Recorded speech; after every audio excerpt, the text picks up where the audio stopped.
Welcome back to episode number 1122 on Life Signatures podcast. I'm glad you're tuned in. If this is blessing you in any single way, maybe it's making you to get inspired and motivated, or making you to think and to be transformed, and just to go back on the drawing board and try to review your life and ask yourself, where is my life going?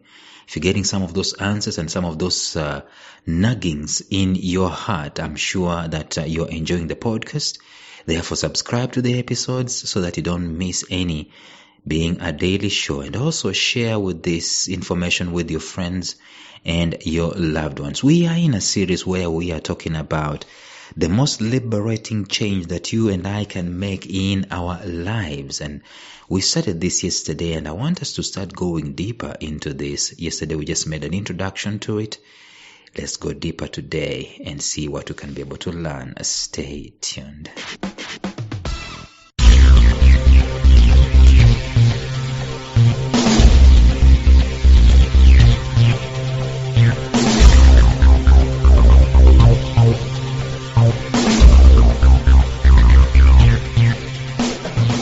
Welcome to the Life Signatures podcast with Lawrence Namale.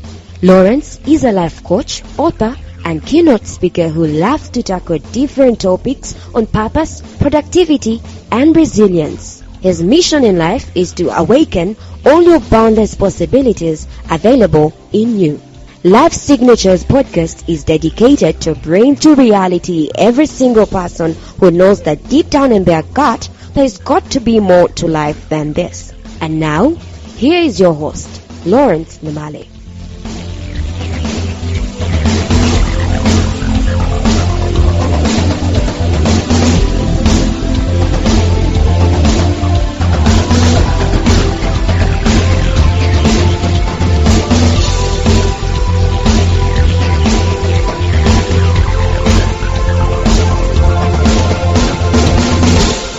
Life Signatures episodes are brought to you by africanbooks.com, which is an online ebook platform that seeks to broadcast the African Christian voice to the world. As such, they have become a hub for African content, connecting African writers and publishers with a global reading audience. Publishing your books on their site is free and easy, with authors having full control over their content and the price they choose to sell at it.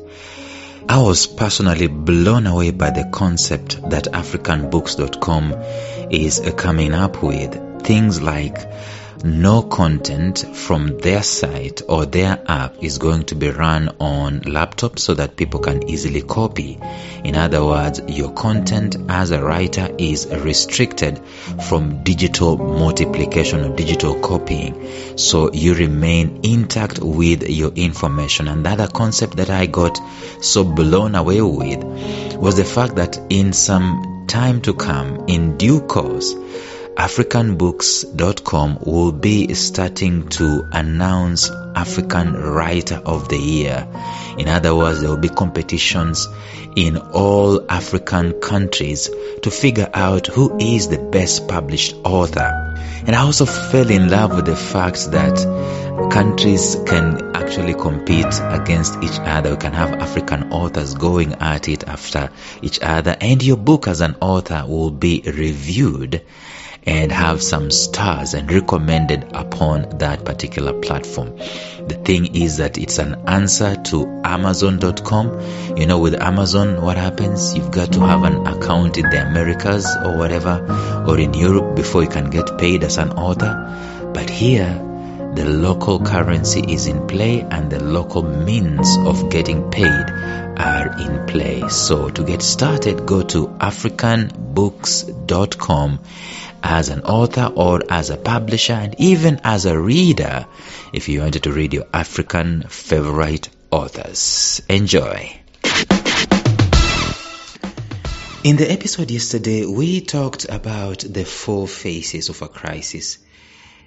Just in brief, that is lifted from my book, Turn Your Setbacks into Major Comebacks.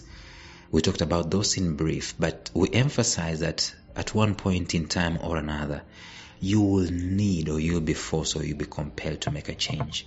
So we're asking ourselves this question, that if at all you find yourself in a crisis deep within it, where you are thinking that this might not come, or you are afraid for it to come and it suddenly comes, what are you going to do? I explain the heart of the person that is going through, the heart of the person that is going through a tough crisis, a tough situation.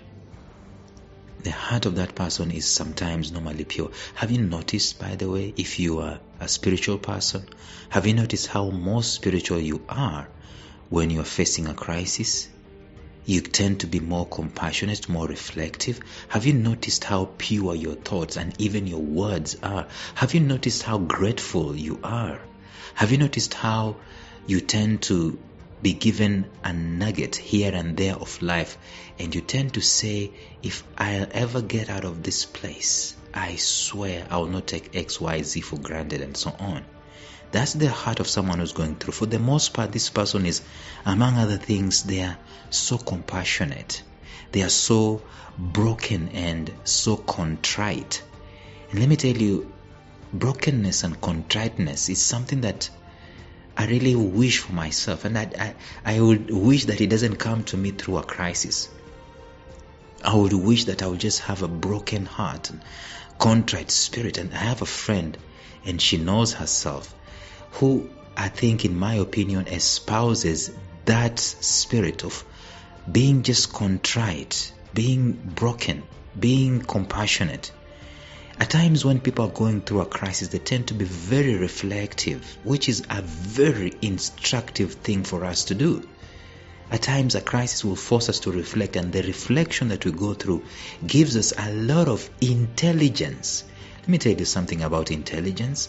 Intelligence, the most potent intelligence, is not that which the CIA or the FBI or the special KGB, it's not what the special branch gives you, or MI5, or is it MI6, whatever it is. It is what you get yourself by being reflective, and you know some aspects, spiritual aspects, soulish aspects of your life. And you get to get this benefit from a crisis. And these guys, they also, who are going through a crisis, they tend to be very understanding of others who are also going through.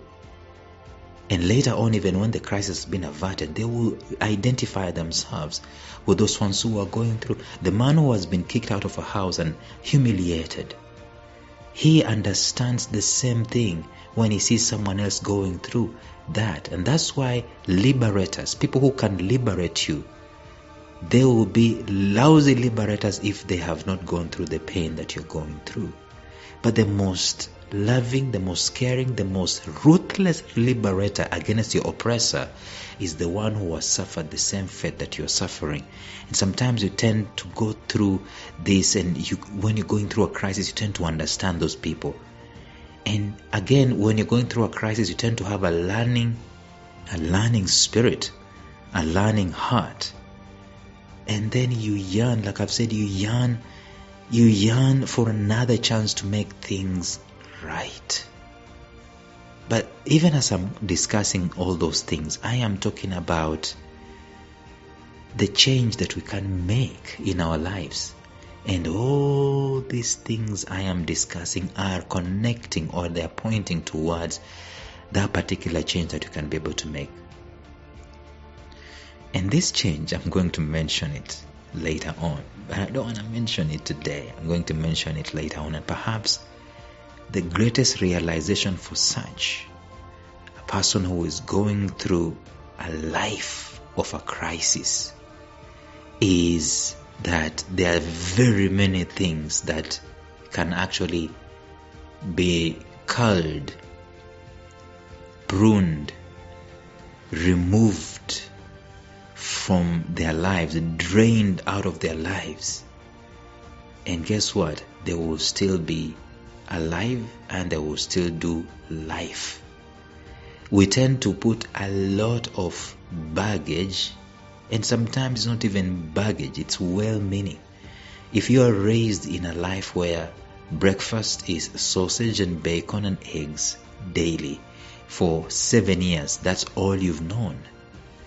You tend to think, like I said yesterday about status quo and culture, you tend to think that I cannot do without this until such a time that change comes and a crisis forces itself into your life.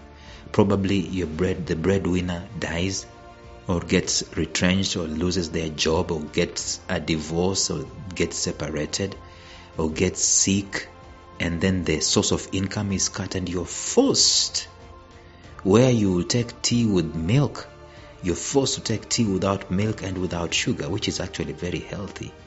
But you've been thinking that tea with milk and sugar is it, and I cannot live without it, until change comes into your life.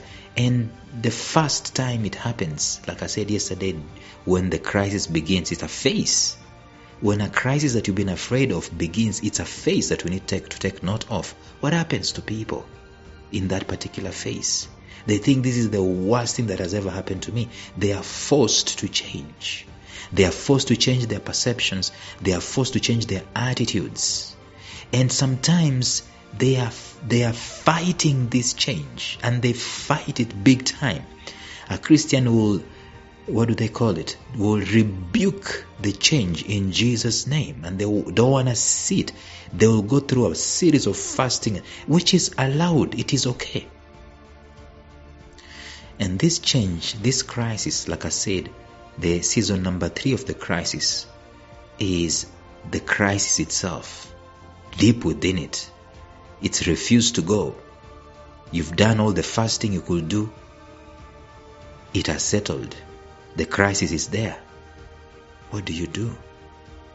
What do you do? It is not necessarily what do you do, but as we're going to discuss from tomorrow, it is the kind of person that you become and the things that you're going to learn in that crisis or through that crisis. That is going to be the subject of our discussion when we're talking about the most liberating change we can make in life. Why am I saying it's the most liberating change we can make? It is because we can do it intentionally, or we can wait for a crisis to force itself on us, and therefore we learn, or the crisis humbles us. Have you been ever in a situation where you've been humbled, right? Where you say, I can never be caught doing XYZ, but the crisis necessitates that you do XYZ. You have been humbled. Either that, or we intentionally make the change. That is what I want us to discuss from the episode tomorrow. Thank you so much for tuning into this podcast, Life Signatures Radio. Like I said, if it is blessing you in any way, share it with your friends and subscribe to the channel so that you don't miss. Every single day there is an episode we are sharing, and every single week there is a conversation based on either purpose, productivity, or resilience that we're sharing with you people, so that you can be able to grow, you can mature, you can have a better life, a life of a signature. You know what a signature is? It's a sign that you were there. There can be no signature if there was no life. Therefore, life signatures is about the life that you live, so much so that it leaves a mark behind, saying, Lawrence was here. Tomorrow we go deeper into this. Until then, bye-bye.